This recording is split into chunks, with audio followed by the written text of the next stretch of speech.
Often on the news, we hear the terms occupied territories, 67 borders, and illegal settlements. And the story we usually hear sounds very simple.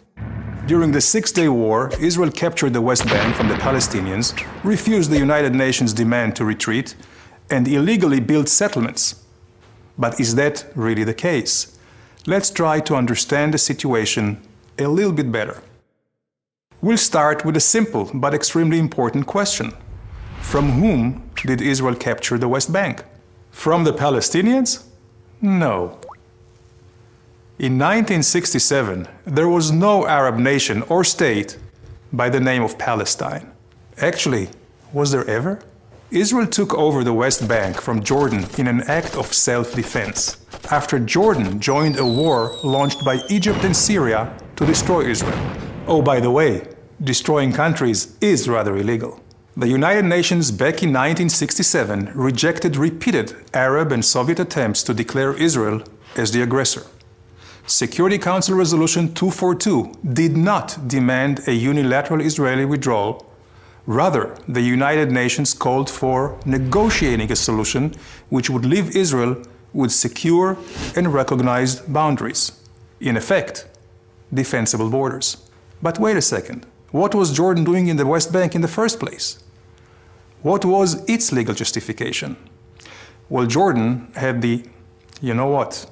It had no legal justification. Jordan simply occupied it during its previous attempt to destroy the newly established State of Israel in 1948, changing the commonly accepted name Judea and Samaria to the West Bank. But that did not really convince anybody. And almost no one recognized the legality of Jordan's occupation, not even any of the other Arab states. So, if Jordan had no legal claim to the land, and a Palestine did not exist, whose territory is it? Let's go a little further back in time. Don't worry, not to the days of the Bible, only about 100 years. Until 1917, the Ottoman Empire occupied the whole region. After losing in World War I, the Ottomans relinquished their 500-year control to the Allied forces, which decided to divide the old empire into countries. Britain's foreign minister, Lord Balfour, recognized the Jewish people's historical right to their homeland.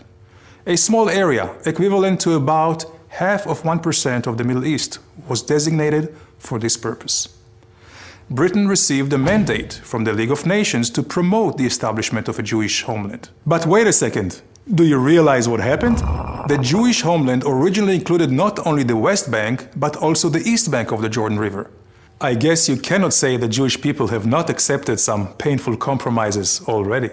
Anyway, the League of Nations' recognition of a Jewish homeland, which includes the West Bank, was reaffirmed by the United Nations after the Second World War. With the British mandate ending, United Nations General Assembly Resolution 181 recommended the establishment of two states, one Jewish and one Arab. The Jews accepted it and went on to create the State of Israel, while the Arabs refused the compromise and launched a war to destroy the newly established Jewish state. Resolution 181, a non-binding recommendation in the first place, remained with no legal standing. At the end of the war, a ceasefire line was formed, where the Israeli and Arab forces stopped fighting.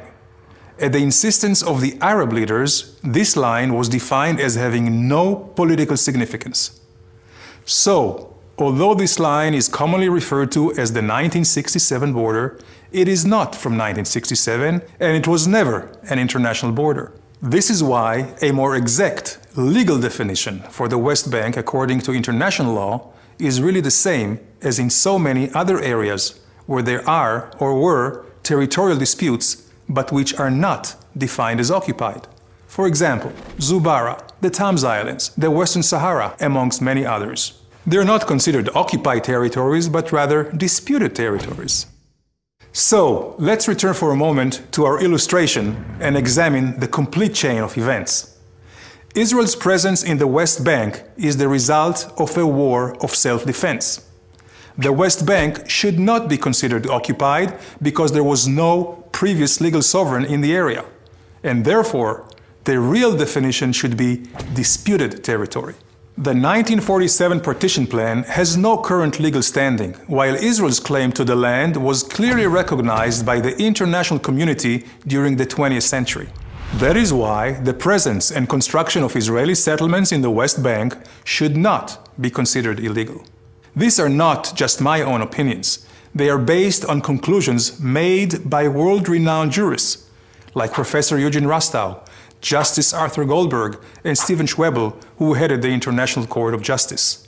So what's the solution for the dispute over the West Bank? Unfortunately, there is no magic solution. But the only way a solution will ever be reached is if we base our negotiations on legal and historical facts. So please, let's stop using the terms occupied territories and 67 borders. They're simply not politically correct.